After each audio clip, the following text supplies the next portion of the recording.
Hi, Joe. How are you? I'm good, thanks. You? Good. Doing really good. So, have you been to Chicago before? Sure. Yeah, I have. Okay. Do you Bunch of times. Oh, so you know it probably pretty well then. Yeah. I mean, I wouldn't say really well, but I know it well enough to know that I like it. Anything? Channing was saying he really likes the Bean and the Art Institute. Anything particular that you like here when I you like come? the food. The food? Yeah. I like Deep coming- dish pizza? we ordered it from the car on the way back from the airport to meet us at when we got as soon as we Did got you to the really? hotel, What yeah. did you guys get? Do you remember which one? I don't know. I mean, I asked what's the best one, and Yeah. we got the consensus, and that was what we got. And it was Okay. awesome. So.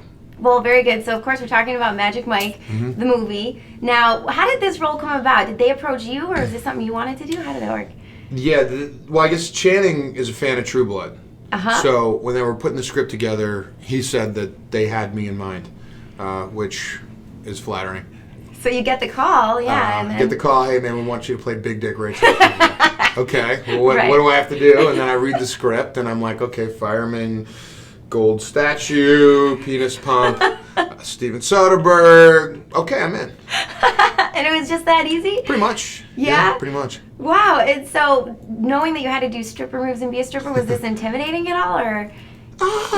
No, not. I mean, you know, I run around naked in the woods growling at That's adults for my day job, so there's, it's just a little Yeah. adjustment in that way. I mean, obviously, I got to wear a thong, Right. which takes some getting used to. I would think so. Yeah, well, I mean, you tell me. I don't, I'm used to it, but for Yeah. you, I would imagine it's a little bit different, It's a little at 35 throwing on the thong for the first time. It's It's a little weird. little odd, but as long as everybody else had to put one on, then you're fine with it. And then from there, we had such a great choreography team Right. that they just came in, and we had male stripper boot camp sort of, where we had to learn our the basic male stripping moves, and then once you settle in, as we're figuring out our routines, you settle into the routines, and then you learn your specific routines. So yeah, I mean it was fun. I mean, as soon as you got off the stage, you want to get right back up there again. So.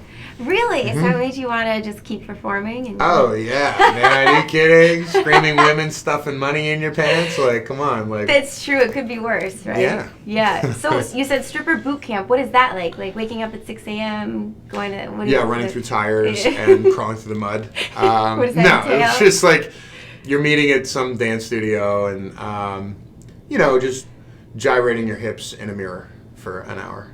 Was that pretty easy to do, or do you dance? I mean, did it take some... Well, yeah, practice? I actually went to drama school with Matt Bomer. That's right. Was in the movie. That's right. So, and Matt was a musical theater major, so he got more dance and singing, as I was just a regular acting major, and we got movement rather than dancing and singing. So, but we had one semester of ballet and jazz.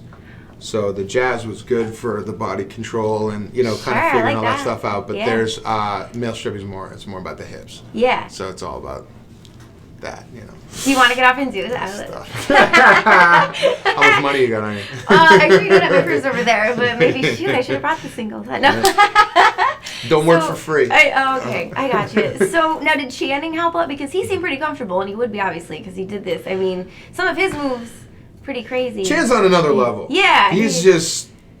That's Chan. We're all just doing our thing, and then Chan's up here. Yeah. So, there wasn't really, Chan wasn't running stripping class. Chan's experiences were in the script. Right. And, the rest of us, I mean, the other side of it, too, is that, male strippers, it's not really about the dancing. It's not really a dancing movie for us. I mean, Chan dances, we grind. It's more of a grinding movie. Right. Okay. So I guess that's true. You guys are more. Or pick the girls up, or do what we do. Yeah. How tall are you, by the way? I'm 6'5". 6'5". Yeah. And I know too, growing up, you were really athletic, right? Like Yes. captain of all the teams. Did some of Yes. that play into any of this? Yeah, I mean, I think when you come from an athletic background, whether it's fighting on True Blood or all the fight scenes, the choreography, dancing, movement, it's all in the same family. Mm-hmm. So yeah, definitely the athletic background definitely came into play in the male stripper movie. Can I ask you, do you ever Google yourself? Do I Google myself? Yeah. Are you asking me if I'm aware that I don't own a shirt? Is that where you were going with Well, that? because I don't know. I did it right before I came here. I was at work, and like something like this came up. Okay. That was yesterday in Miami. Yeah. Actually, yes. So does that weird you out when you see pictures like this on the internet of you without your shirt on? I mean, I don't think necessarily that weirds me out. What weirds me out is that there's a flock of photographers swarming me because I want to go swim in the ocean for 5 minutes. I'm in Miami. How am I not going to go swim in the ocean? But you know what? These are quality problems. But I mean, these aren't that bad a problem, and you should not be embarrassed of this at all. If I could just say, by the way, so do not be. Well, let me ask you: are you in the habit of carrying pictures around of guys that you print out from Google? Just one so I know I'm going to meet later on in the day. That's all. But no, normally I don't do this. No. So normally I do have my singles though with me normally, so that's unfortunate today that I didn't bring those. Jeez, you know? I know, not prepared, but anyway. So just talk about True Blood. You know, big premiere last night. What is it like to be a part? What has this show meant to you to get to be a part of it? The show meant everything to me. I mean, it changed my life forever. Yeah. It was just that right part at the right time. You know, it's that 10-year overnight success. I mean, I'd worked for 10 years, and I finally got this one part that I could really put all of my heart and soul into this character.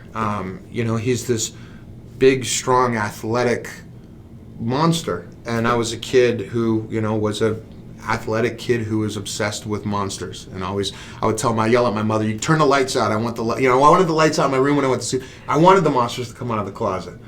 You know, I thought they would be my friends if they came out when I was a little kid. So the fact that I get to play one and show how human he is and how big of a heart he is and how he's this big, sensitive, vulnerable, just great guy kind of trapped into this monster's body and grappling with that and falling in love and out of love. And it's just such rich, like, amazing material. I mean, when I think about the day that I'm going to have to stop playing him, it makes me really, really, really sad. Sad. So, but it's like, you know, I try to put all of that energy in every day that I'm on set. So, yeah, I love it. A lot of us will be sad, too. So, Joe, thank you so much. It was so nice to talk to you. Yeah, nice to talking meet you.